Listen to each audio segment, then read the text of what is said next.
Halo semuanya, perkenalkan nama aku Mutia Hilma Aulia dengan NIM 124430033.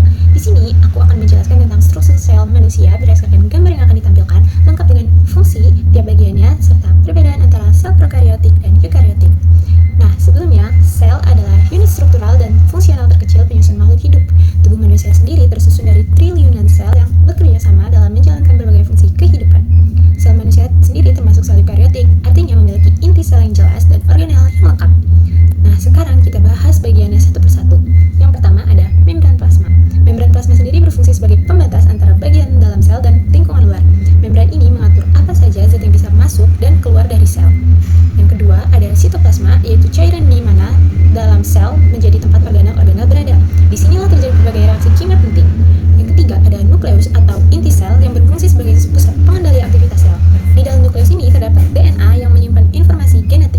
Yang keempat ada nukleolus. Di dalam nukleus ada nukleolus. Nah, fungsinya adalah untuk membentuk ribosom. Yang kelima itu ada ribosom, berfungsi sebagai tempat sintetis protein. Nah, protein yang dibutuhkan ini untuk membentuk enzim, hormon, dan struktur tubuh. Yang keenam ada retikulum endoplasma kasar atau RE kasar yang membantu dalam sintetis dan transport protein. Disebut kasar karena terdapat ribosom yang menempel di bagian permukaan luarnya. Yang ketujuh itu ada retikulum endoplasma halus. Retikulum endoplasma halus atau RE halus ini berfungsi dalam sintetis lemak, metabolisme, dan proses detoksifikasi racun.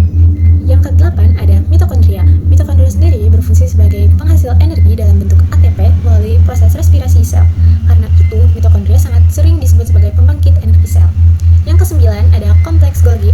Nah, kompleks Golgi ini berfungsi memodifikasi, mengemas, dan mendistribusikan protein yang dari bagian sel lain ke luar sel. Yang ke-10 ada lisosom yang berfungsi mencerna zat sisa, partikel asing, serta bagian sel yang rusak. Yang ke-11 ada vakuola. Vakuola berfungsi sebagai tempat penyimpanan zat seperti air, nutrisi, atau sisa metabolisme.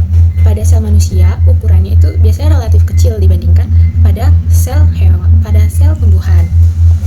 Yang ke-12 itu ada sentriol. Nah, sentriol ini berperan dalam proses pembelahan sel dan membantu pembentukan benang-benang spindel. Yang ke-13 itu ada mikrotubul, yaitu berfungsi menjaga bentuk sel, membantu transport zat dalam sel, dan berperan dalam pembelahan sel.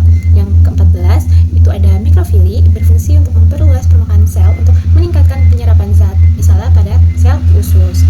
Nah, sel manusia ini termasuk dalam sel eukariotik. Sebagai perbandingan, sel prokariotik contohnya adalah bakteri seperti Escherichia coli. Sebagai perbandingannya mungkin sebagai berikut. Nah, prokariotik sendiri tidak memiliki inti sejati dan atau sebagai sitoplasma, tidak memiliki organel bermembran seperti mitokondria, lebih kecil dan bentuknya lebih sederhana. Sedangkan sel eukariotik memiliki inti sel yang dibungkus oleh membran, memiliki organel lengkap dan ukurannya lebih besar serta lebih kompleks. Jadi, dapat disimpulkan bahwa sel manusia itu merupakan sel eukariotik yang memiliki struktur lengkap dan kompleks. Setiap organel-organelnya memiliki fungsi khusus yang bekerja sama untuk menjaga kehidupan sel. Sedangkan sel prokariotik memiliki struktur lebih sederhana dan tidak memiliki inti sel sejati. Dengan memahami struktur sel ini, kita bisa memahami bagaimana tubuh manusia bekerja dari unit terkecilnya. Nah, sekian penjelasan video dari saya. Kurang lebihnya mohon maaf. Wassalamualaikum warahmatullahi wabarakatuh.